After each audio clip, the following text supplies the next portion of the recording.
अस्सलाम वालेकुम एवरीवन। इस वक्त हम पढ़ रहे हैं बिजनेस मैनेजमेंट बीकॉम पार्ट 2 और आज है जी 24 अगस्त और अल्लाह ताला से दुआ करते हैं कि हमारी बहुत जल्द मुलाकात हो और हम अपने कोचिंग सेंटर में क्लास ले सकें। लास्ट टाइम मैंने क्या पढ़ाया था आपको ज़रा कंफर्म कीजिएगा। टू फैक्टर थ्योरी मेरे ख्याल से मैंने पढ़ा दिया था। फिर अब्राहम मैस्लो का ये वाला सवाल, नीड्स वाला, ये भी मैंने पढ़ा दिया था। ठीक है जी।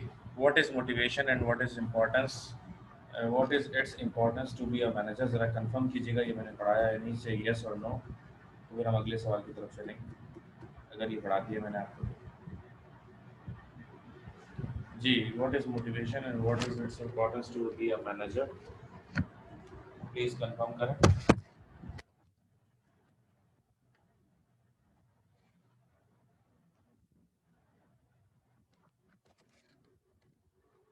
चैट में कंफर्म कर दें।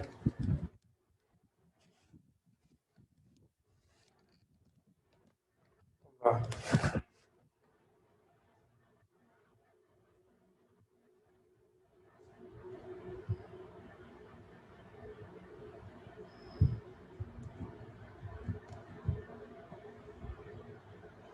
मेरे ख्याल से मैंने सवाल नहीं पढ़ा तो मैं शुरू कर रहा हूँ। ठीक है। What is motivation, what is motivation, इसका जवाब तो कई बार आपको अच्छी तरीके से दिया जा चुका है। ठीक है ना। तो मोटिवेशन क्या होता है? मोटिवेशन एक ऐसी साइकोलॉजिकल फीलिंग होती है कि जिसकी वजह से आप एक ख़ास तरफ माइल हो जाते हैं। कोई भी काम करने के लिए आप तैयार हो जाते हैं, मतलब दिल से तैयार हो जाना, मजबूरी में नहीं। मिसाल के तौर पर एक मजबूरी में तैयार क्या होना होता है? आप एक ऐसी अगर जॉब करें जिसमें आपका दिल नहीं लगता, लेकिन आप क्योंकि आपको पैसों की ज़रूरत होती है, इसलिए अगर आप वो जॉब कर रहे हैं तो ये आपकी मजबूरी है। लेकिन अगर आप मूवी देखने जा रहे हैं, पिकनिक पर जा रहे हैं, ठीक है जी, तो ये क्या होती है? ये आपकी मोटिवेशन होती है जो आपको एक खास सिमत में, खास डायरेक्शन में आपको राग़िब करती है। सही है जी। तो मैं आपको बताता चलूँ कि आज जैसे 24 है, अगली मैनेजमेंट की क्लास मंडे को होगी, अगले मंडे तो वो 31 होगी, फिर अगली होगी तो वो 7 होगी, और उसके बाद जो क्लास 14 को होनी है इंशाल्लाह वो हम कोचिंग सेंटर में ही लेंगे इंशाल्लाह। कंफर्म तो कर दिया है गवर्नमेंट ने कि हम खोल देंगे अराल में। तो जी वो तो एसओपीस बन जाएंगे ज़्यादा से ज़्यादा। ठीक है ना। The motivation is an effective instrument in the hands of management for inspiring and creating confidence in the workforce that they are capable of achieving sparkling results. Only the will to work is to be created. ठीक है जी। तो इसमें क्या बताया गया कि भाई motivation क्या होता है कि बहुत ही इफेक्टिव इंस्ट्रूमेंट होता है जिसके जरिए आप अपने लोगों में एक जज्बा पैदा कर सकते हैं। कौन सा जज्बा? काम करने का जज्बा। सही है ना। लेकिन आपको देखना क्या पड़ता है? सिर्फ ये चीज़ आपको देखनी होती है कि किस चीज़ से ये ज़्यादा मोटिवेट होगा। ठीक है ना। जितने दुनिया में इंसान है, हर इंसान का मोटिवेट होने का तरीका डिफरेंट होता है। मिसाल के तौर पर कोई बंदा पैसे से मोटिवेट ज़्यादा होता है, तो कोई बंदा इज्जत से ज़्यादा मोटिवेट हो जाता है, कोई बंदा फेम से ज़्यादा मोटिवेट हो जाता है। मिसाल के तौर पर मैं आपको बताऊं, बहुत सारे जो न्यूज़ चैनल्स होते हैं लाइक एयर वाई है, बोल है, या जियो है, या बड़े बड़े चैनल हैं, इसमें लोग फ्री में काम करने को तैयार हो जाते हैं। Reason, they want fame. वो बोलते हैं हमें पैसे ना, तो हमें सिर्फ फेम चाहिए और हम इस फेम के लिए फ्री में काम करने को तैयार हैं।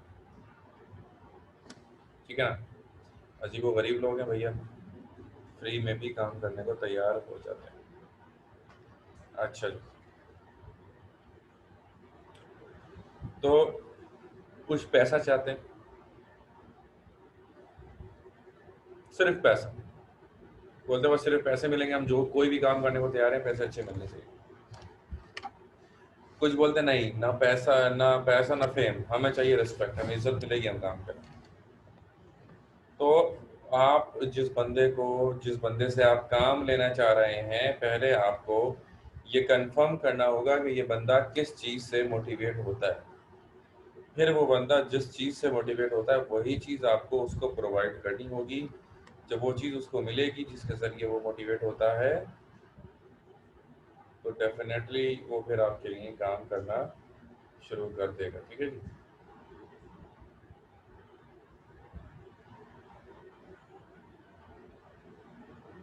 ओके।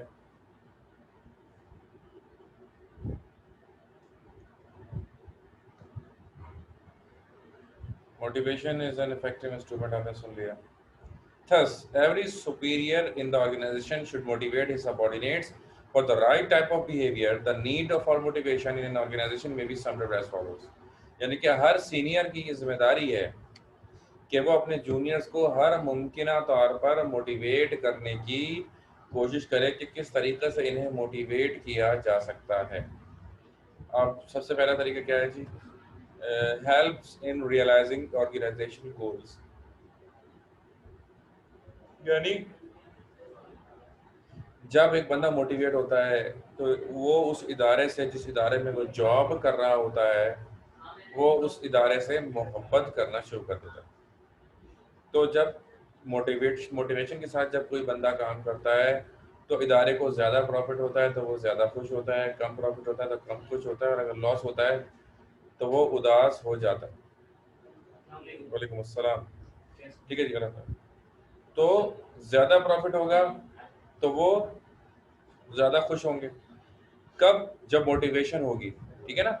अगर वो मोटिवेट है तो उसका एक पॉजिटिव इम्पैक्ट आएगा, लेकिन if they are not even enough motivated, ठीक है जी, तो फिर क्या होगा? वो दुश्मन हो जाते हैं। एम्प्लॉय तो होते हैं, नौकरी तो वो कर रहे होते हैं, मजबूरी में नौकरी कर रहे होते हैं, ठीक है ना, लेकिन वो जब ये देखते हैं कि यार हमें तो जो हमारी सैलरी डिजर्व करते हैं हमें वो नहीं मिल रही है, हमें बेवकूफ़ बनाया जा रहा है, तो इसकी वजह से क्या होता है कि वो भाई एक नेगेटिव इम्पैक्ट आता है, और ऑर्गेनाइजेशन गोल्स जो होते हैं वो बैक साइड पे चले जाते हैं, उनकी इतनी ज़्यादा वैल्यू नहीं रहती। सही जी। तो पॉइंट नंबर 2 है helps in increasing productivity. Since motivation brings about satisfaction to employees, the work wholeheartedly, this results in increased productivity. यानी भाई जब मेहनत से काम करता है, तो आपने वो सुना होगा ना कि मेहनत करे इंसान तो क्या हो नहीं सकता। ठीक है ना, मेहनत करे इंसान तो क्या हो नहीं सकता। इसका मतलब ये है कि भाई जब वो मोटिवेट होंगे तो वो ज़्यादा काम करेंगे, ठीक है ना, और थकेंगे कम। ठीक है ना। फेसबुक पे मैंने एक तस्वीर देखी, उसमें ना दो तस्वीरों को कंपेयर किया हुआ था। एक शख्स था जो एक 40 से 50 किलो का गैस का सिलेंडर उठाता है, और उसको उठाने से ना उसको बहुत ज़्यादा थकन हो जाती है, बहुत ज़्यादा थक जाता है वो, उससे वो उठाया नहीं जाता। ऑन द अदर साइड क्या होता है? ऑन द अदर साइड जो है ना, उसके साथ में एक ज़रा आहिस्ता बात कर रहे हैं, ज़रा आहिस्ता बात। अच्छा, ऑन द अदर साइड क्या होता है कि उस गैस सिलेंडर उठाने वाली तस्वीर के साथ एक और तस्वीर लगी होती है जिसमें एक शख्स अपनी बेगम को उठा रहा होता है, और बेगम को उठाते में वो बहुत खुश होता है। बेगम का वेट भी तकरीबन 40 से 50 किलो होता है। अच्छा, वो बेगम को उठाने में अपनी नहीं थकता, जबकि वो गैस का सिलेंडर उठाने में वो थक जाता है। What is the reason? The reason is motivation. क्योंकि अपनी वाइफ को उठाने के लिए वो गोद में वो जो मोटिवेट हुआ हुआ होता है, इसलिए वो थकता नहीं है। ठीक है जी। तो यही बताया गया मोटिवेशन में कि जब किसी चीज़ से आप मोटिवेट होकर कोई काम आप कर रहे होते हैं तो आपको थकन नहीं होती। ठीक है जी। Now help in reducing employees turnover and absenteeism. भाई जहाँ पर भी मतलब ज़्यादा एब्सेंटिज्म कहाँ होता है? ज़्यादा एब्सेंटिज्म वहाँ होता है कि जहाँ पर आपको दिल नहीं लग रहा हो इदारे के अंदर, आपको मज़ा नहीं आ रहा हो इदारे के अंदर, तो वहाँ क्या होगा? वहाँ एब्सेंटिज्म ज़्यादा होगा। आ रही है बात समझ में?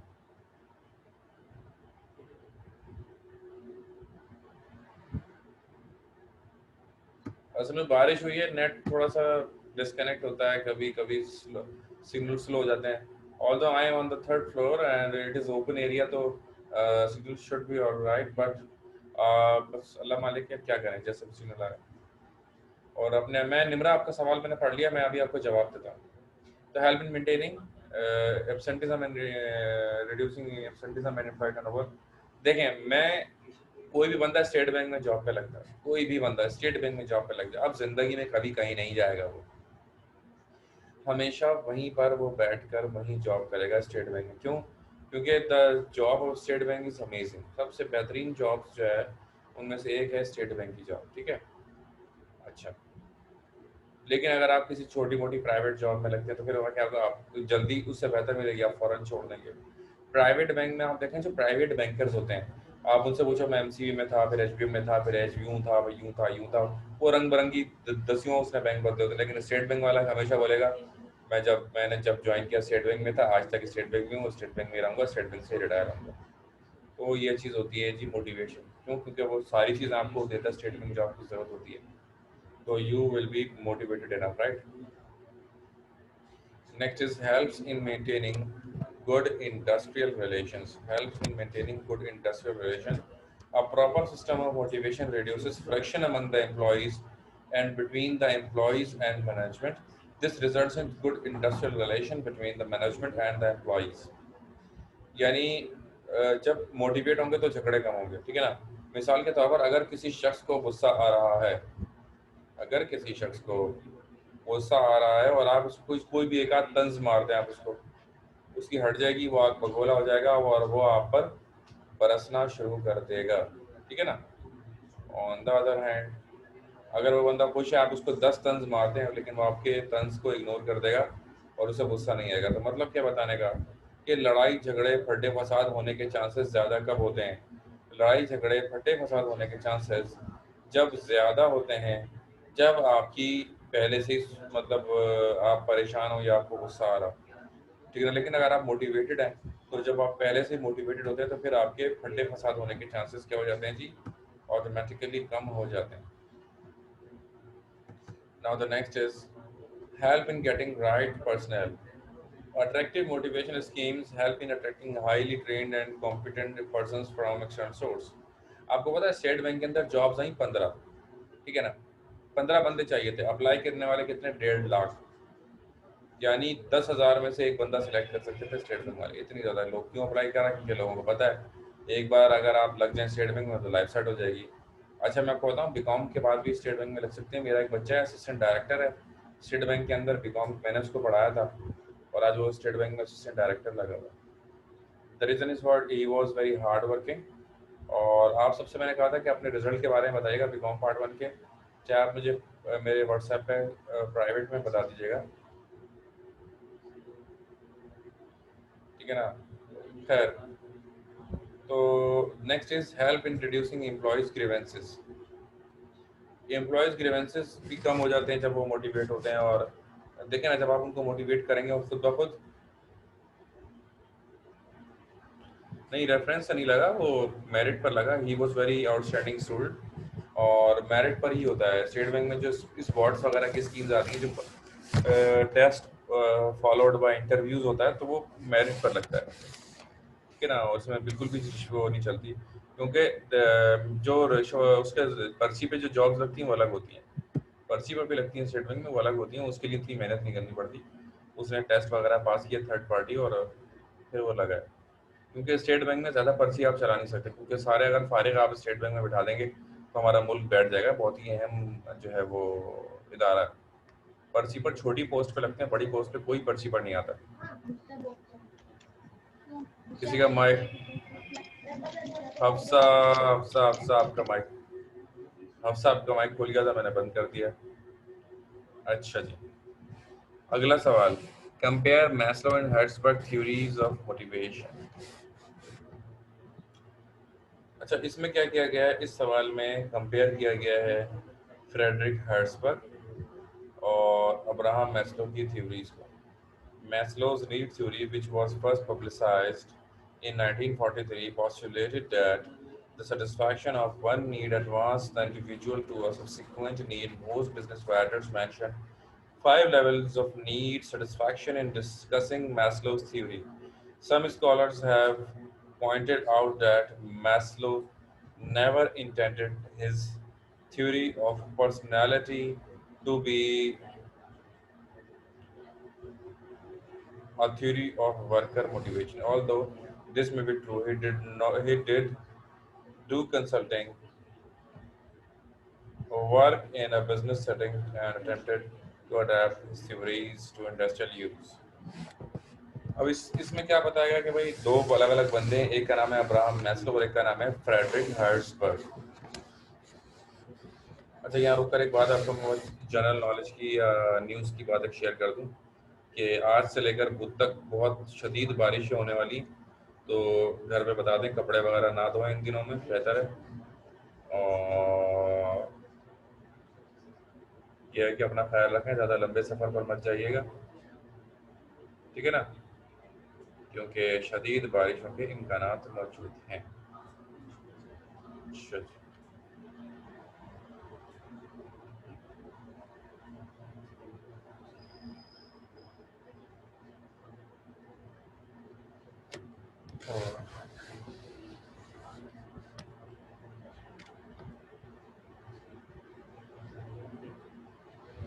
अच्छा, अच्छा, ये टू फैक्टर थ्योरी में मैं पढ़ा चुका हूँ, तो मैं ज़रा आगे चलूँगा क्योंकि ये सारे जो फैक्टर्स हैं ये हम पहले ही एक्सप्लेन कर चुके हैं।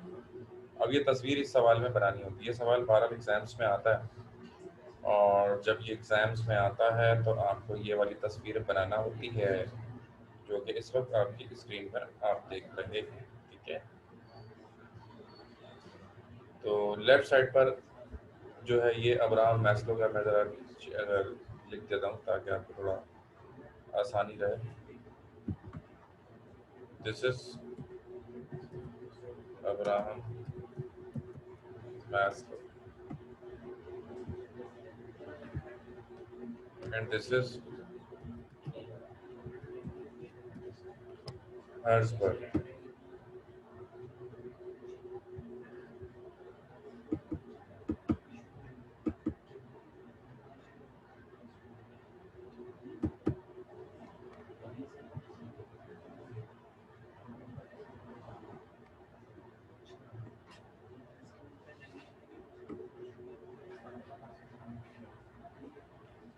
ठीक है, लेफ्ट वाला अब्राहम मैस्लो का है, राइट वाला हर्ट्सबर्ग का है। इसमें एक कंपैरिजन दिया हुआ है। बेटा चैप्टर का नाम मोटिवेशन है, बहुत अरसे से अपनी ना वही चैप्टर चल रहा है, लेकिन this the question is just the question is change, ठीक है ना। एक काम करता हूँ मैं अख्तर साहब को भेज देता हूँ, आप लोगों को वो टेक्स्ट जो है वो आपको भेज देंगे, शायद ये भी पहुँच जाए। एक मिनट कर नीचे मैं कोशिश करता हूँ।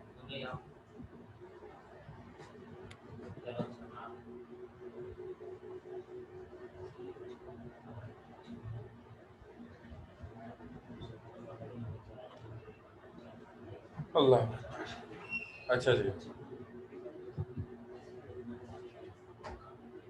ये दोनों अलग अलग पढ़ा था, दोनों को मिक्स उन्होंने कर दिया, बस ये इसमें किया है सवाल में, ठीक है ना। कोई ऐसा कोई और बड़ी बात इस सवाल में नहीं। इस तस्वीर को मैं आपको दिखा रहा था, मैं आप लोग को अभी हाथ के हाथ भेज दूंगा ताकि अगर आप कोई इशू ना रहे।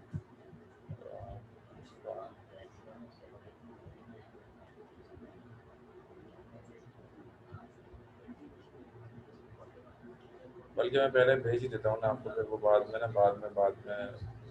वो रह ही जाता है इसलिए।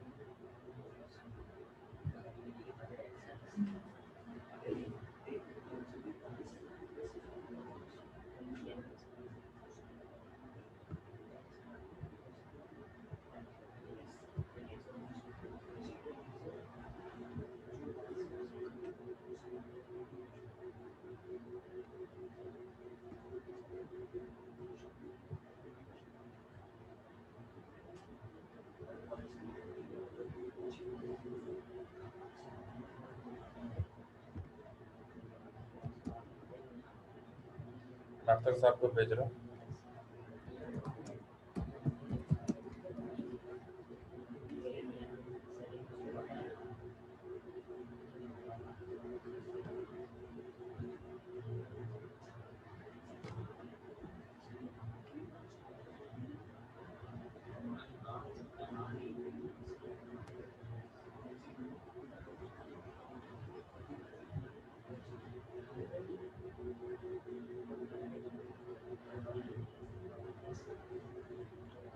जी मैंने भेज दिया है।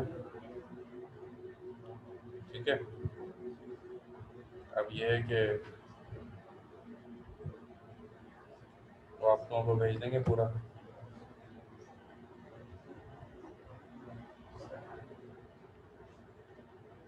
जिसको चाहिए, अगर ना भी आए तो आप अख्तर साहब से रब्ता कर लीजिएगा। ठीक है, अब हाथ क्या सही है यार, जान छूट जाएगी आपकी। अच्छा अब देखें, लेफ्ट साइड में मैस्लो ने कहा पहले रोटी फिजियोलॉजिकल यानी रोटी कपड़ा मकान, फिर सिक्योरिटी मतलब पक्की नौकरी पक्का घर, फिर सोशल शादी ब्याह बच्चे बहन भाई वगैरह वगैरह माँ बाप, स्टीम लोग मुझे सलाम करें, मुझे मेरी इज्जत करें, ये वो। सेल्फ एक्चुअलाइजेशन, मैं लोगों की खिदमत करूं और लोगों के मसले हल करूं और लोगों को वो चीज़ दूं। ठीक है ना? जी हाँ, इसकी पीडीएफ मैंने भेज दिया है। अच्छा, जिनका रिजल्ट शो नहीं हुआ है उनको ज़्यादा घबराने की ज़रूरत नहीं है। मतलब दुआ करें, हो सकता है कभी मार्कशीट में आपके सारे क्लियर आ जाएं, एक तो ये बात है। दूसरा ये है कि 15 दिन में मार्कशीट आ जाएगी आपकी, तो बिल्कुल पिक्चर क्लियर हो जाएगी। अल्लाह ताला से दुआ करें कि ज़्यादा से ज़्यादा आपके क्लियर हो पेपर। 15 दिन में जैसी ही मार्कशीट आएगी फ़ौरन उसको जाके आपने लेना है, क्योंकि आपने इसी साल भी पूरा भी कॉम क्लियर करना है। तो ये है कि जो पेपर रुकेगा उसके बारे में पूछ लीजिएगा मुझसे। अगर थ्योरी, कोई भी थ्योरी सब्जेक्ट हो, इकोनॉमिक्स आईटीबी या इंग्लिश हो, तो आप मुझसे पूछ सकते हैं। स्टैट्स सर नदीम से पूछ सकते हैं, अकाउंटिंग सर इमरान से। But what I know is stats और अकाउंटिंग तो आप में से किसी का भी नहीं रुकना चाहिए जिन्होंने पिछले साल प्रूवन नहीं पढ़ा है। हाँ, इकोनॉमिक्स आईटीबी वगैरह के बारे में बिल्कुल भी श्योर नहीं हूँ आपका। तो ये है कि अल्लाह बेहतर करेगा, अल्लाह करे सारे क्लियर हो आप सबके। अच्छा जी, लेफ्ट साइड राइट साइड पे देखेंगे फ्रेडरिक हार्ट्सबर्ग ने क्या working condition, salary, personal life. वही यानी कि सैलरी मतलब खाना पीना, पर्सनल लाइफ वही, रहना रहना ओढ़ना बिछोना, वर्क कंडीशन। ठीक है ना? यानी कि नाम चीज़ें अगर बात देखा जाए। ठीक है ना? अच्छा, उसके बाद इसने maintenance factors, interpersonal relation, subordinate, company policy, job security. यानी अगर देखा जाए तो इसमें सिक्योरिटी में और जॉब सिक्योरिटी में बात एक ही की जा रही है। मेंटेनेंस फैक्टर्स में जब देखें ना, जैसे सोशल है, अब इंटरपर्सनल रिलेशंस और सोशल बात एक ही। यहाँ पे भी बीवी बच्चों की बात हो रही है, और यहाँ पर भी बीवी बच्चों की बात हो रही है और फैमिली की बात हो रही है कि he is social animal and he wants to live with the family. हर इंसान एक मुआशी जानदार होता है और ये चाहता है कि वो लोगों के साथ रहे। ठीक है जी, स्टीम यानी कि रिस्पेक्ट। रिस्पेक्ट होना बहुत ज़रूरी है, लोग इज्जत करें, लोग आपकी बात को माने। ठीक है ना? सेल्फ एक्चुअलाइजेशन, दोनों में जाकर टॉप पे दोनों जाकर एक हो जाते हैं। दोनों यही बोलते हैं हाँ भाई, दूसरों की भी खिदमत करनी है और ये लेवल भी आप अचीव कर सकते हैं। But this is the highest level of motivation that is mostly can not achieve now. Next question of the day, how far money can operate as a powerful motivator. पैसा किस हद तक एक पावरफुल मोटिवेटर हो सकता है। ठीक है ना? ये 2011 में ही सवाल आया, भारत एक अच्छा सवाल है ये भी, कि किस हद तक आप ये समझते हैं कि money can operate as a powerful motivator. यहाँ पर आज ही हमारा पूरा जो चैप्टर है खत्म हो रहा है, इसका पीडीएफ भी मैंने आपको भेज दिया है। ठीक है ना? तो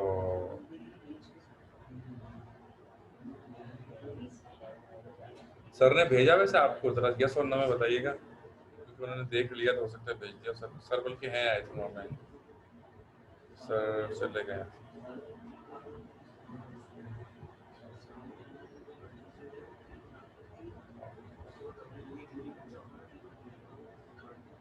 ओके ओके, चले मैं बोल दूंगा सर से, नहीं तो आप मुझे मैसेज कर दिया मेरे पर्सनल नंबर पे, फिर मैं आपको पर्सनल नंबर से दे दूंगा।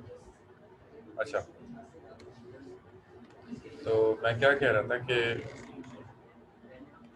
In the context of existing, वैसे एक सवाल किया ना किसी ने, 1 मिनट सवाल किया था, कितनी हेडिंग्स होनी चाहिए? 10 नंबर का सवाल, कम से कम 8 हेडिंग, ज़्यादा से ज़्यादा 10 heading.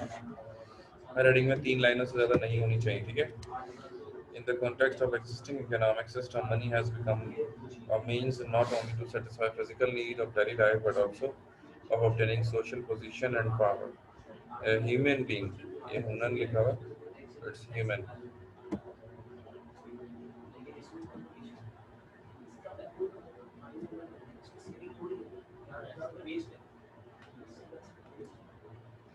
Human beings first take care of their primary needs of goods, shelter, clothing, etc. इंसान के लिए सबसे ज़्यादा ज़रूरी क्या होता है? रोटी, कपड़ा और मकान। जितने भी बड़े बड़े थ्योरी जो है स्पेशलिस्ट गुजरे उन्होंने सब ने ये लिखा है।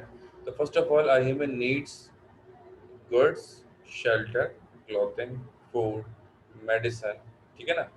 This is what the primary and basic need of every individual. Since money has the exchange values, these they can have an exchange of money becomes a basic incentive for individuals. यानी अब ये तमाम चीज़ें हासिल करने के लिए जो मैं कह रहा हूँ आपको क्या हासिल करना पड़ेगा, पैसा हासिल करना पड़ेगा। और पैसा मेरे मुन्नो और ऐसे तो नहीं मिलेगा ना, आपको उसके लिए क्या करना पड़ेगा, मेहनत करनी पड़ेगी। ठीक है ना? और आप जिस इदारे में जॉब करेंगे अगर वो आपको अच्छी सैलरी देगा तो you will stay, otherwise you will work for the switch. ठीक है ना? Everyone wants to have a better job, better and better and better job, and for which you want to switch from one place to another, right? अच्छा जी। तो although money can operate as a powerful motivator, but it is up to some extent only। ठीक है ना? After a particular period of time, money is nothing for you। ठीक है ना? मिसाल के तौर पर बचपन से लेकर जवानी तक, अधेड़ उम्र तक बहरहाल पैसे की वैल्यू थी, लेकिन बुढ़ापे में जब इंसान एक ऐसी स्टेज पर पहुंच जाता है जब उसको ये लगने लगे कि यार अब मैंने तो ज़्यादा जिंदा नहीं रहना है, मैंने अब मर जाना, तो वो बंदा बोलता है नहीं यार पैसे की तो कोई वैल्यू ही नहीं है, पैसे की तो कोई बात नहीं है, अब मैं लोगों के फलाह व बहबूद के लिए काम करूँ, ये वो फला फला। ठीक है? Since money has the exchange values, these they can have an exchange of money. Money become the basic incentive for an individual. The organization offer wages which become incentives for individuals to join organization. अब होता क्या है, कोई भी इदारा जब आप join करते हैं आपको पता है किस इदारे को ज्वाइन करने से आप फख्र महसूस करते हैं। किस इदारे को ज्वाइन करने से आप फख्र महसूस करते हैं? हर वो इदारा जो आपको ज़्यादा सैलरी देता है। ठीक है ना? और हर वो इदारा अगर आप ज्वाइन करते हैं मजबूरी में करेंगे जो कम सैलरी देता है, और आप लोगों को बताएंगे नहीं कि नहीं यार मैंने फलां इदारा ज्वाइन कर लिया। ठीक है ना? The wage structure should be such that it motivate the present and prospective employees of the organisation. Salary ऐसी होनी चाहिए कि नए आने वाले और पिछले जो हमारे एम्प्लॉयज़ हैं वो सब खुश हों उस सैलरी के अंदर। अल्हम्दुलिल्लाह हमारा इदारा ऐसी सैलरी देता है जिससे मैं मुंसलिक हूँ। तो बहरहाल, though various theories do not emphasize the role of money as motivating factor, it should be borne in mind that money has its special significance in the motivation schemes which may not necessarily be covered by these theories। देखें जी, ये बात तो हकीकत है 100% कि पैसा जितना इंसान को मुतमईन करता है कोई चीज़ इंसान को उतना मुतमईन नहीं कर सकती। Just keep it in mind। ठीक है ना? Thus, to some people, money is not important whether they have a lot or little. Other, no matter how much money they have, are continuously driven by the desire to acquire more money, possibly to satisfy their desire for status or their goal or being rich.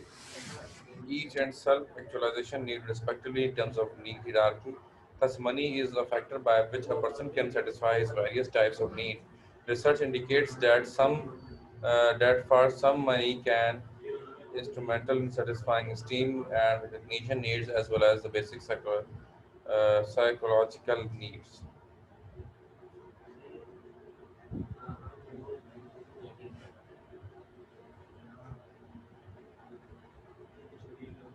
Okay, तो PDF मिल गया फिर आप लोगों को? काशान भाई ने एक सवाल कर दिया, जवाब देना चाहूँगा। काशान भाई ने एक सवाल कर दिया, जवाब देना चाहूँगा कि डिपेंड करता है। आपको पता है मैंने एक बच्चे को पढ़ाया था, शाहरुख नाम था उसका ना, जो मेरा फर्स्ट स्टूडेंट था, शाहरुख नाम था उसका। And I receive 500 rupees at the end of the month. 3 महीने पढ़ाया, 2 महीने के 500 दिए, 500 रुपये लेके भी भाग गया था। बाल वो मेरे लिए बड़ा, वो 1000 रुपये की बात नहीं थी, लेकिन मैंने बहुत सीखा उसको पढ़ाने से। फिर एक जगह पढ़ाने के लिए लगा, 1500 रुपये 1500 रुपये जाकर पढ़ाना था, 1500 रुपये मिलना शुरू हुआ। 1500 से फिर वो 3000 हो गया, फिर वो 10,000 हो गया, फिर वो 20,000 हो गया, और इस तरह लोग मिलते गए, कारवां बनता गया। समझ रहे ना? इससे ज़्यादा आगे का बताना अच्छा नहीं लगता ना, समझ रहे ना? है तो भाई पैसा मोटिवेटिंग फैक्टर होता है, स्पेशली मिडिल क्लास और गरीब लोगों के लिए। अमीर जिनके पास पहले ही बहुत ज़्यादा पैसा है, उन जिनके पास पहले ही पैसे की रेल पेल ज़्यादा होती है, उनके लिए पैसा इतना ज़्यादा बड़ा मोटिवेटिंग फैक्टर नहीं होता। वो दूसरे मोटिवेटिंग फैक्टर होते हैं उनके लिए। मिसाल के तौर पर फेम, रिस्पेक्ट। अगर तो बहुत सारे लोग ऑनररी, कराची यूनिवर्सिटी के अंदर बहुत सारे ऐसे जो है वो उस्ताद मोहतरम आते हैं जो फ्री में पढ़ाते हैं। कराची यूनिवर्सिटी जैसी यूनिवर्सिटी में भी फ्री में पढ़ाते हैं, and just for the welfare of the people, यानी कि वो सेल्फ एक्चुअलाइजेशन पर है।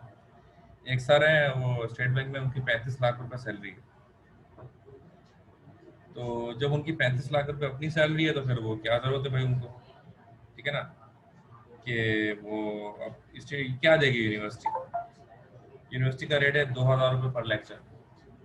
और 2-2 हज़ार, 1,000-2,000 उस बंदे की नज़रों में आएंगे जो 35 लाख रुपए कमाता है। तो यकीनन वो सिर्फ इसलिए मतलब आते हैं कि just to pass the time, right?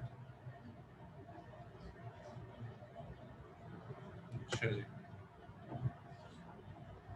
अब इसके अंदर 2 पॉइंट है आखिरी। फाइनेंशियल इंसेंटिव्स में भी classified into the following.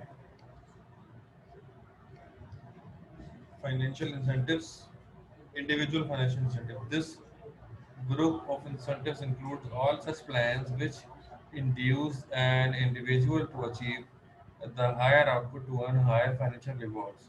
The basic assumption behind this incentive is that an individual will be motivated for higher output to earn more money which satisfy his needs. Individual financial incentives यानी कि एक बंदा क्यों जो है वो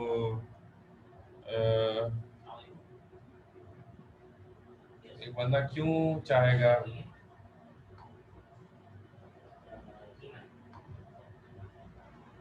इसलिए कि भाई पैसे मिलेंगे मुझे, ज़्यादा आगे बढ़ूंगा। करेक्टिव फाइनेंशियल इंसेंटिव जो ग्रुप के लिए होता है, इंडिविजुअल मतलब जो एक बंदे के लिए होता है। आप ऐसा प्लान बनाइए जिसमें ये लोग क्या हो जाए, मुतमईन हो जाए। यहाँ पर अपनी बात को खुदाम मजीद करेंगे। यहाँ पर ये हमारा चैप्टर आज पूरा का पूरा कंप्लीट हो गया, ठीक है जी। कोई सवाल है तो मैं welcome, questions are welcome, please ask.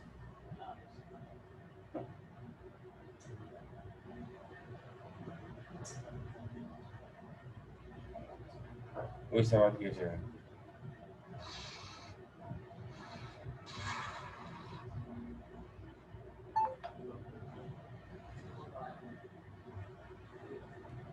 If you have any question, please. कोई सवाल?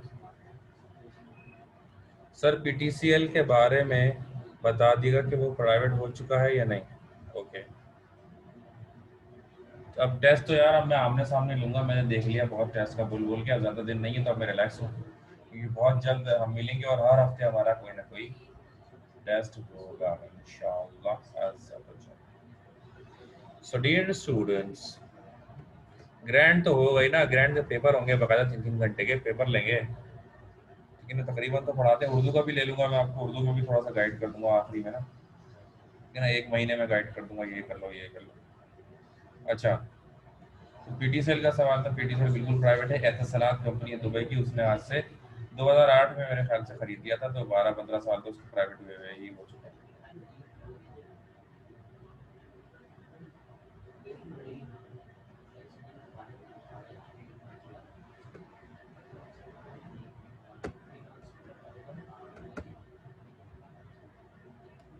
चलें जी, बस आज इतना ही। इंशाल्लाह फिर कल मिलेंगे नए सब्जेक्ट के साथ। अपना बहुत ख्याल रखिएगा। अल्लाह हाफ़िज़।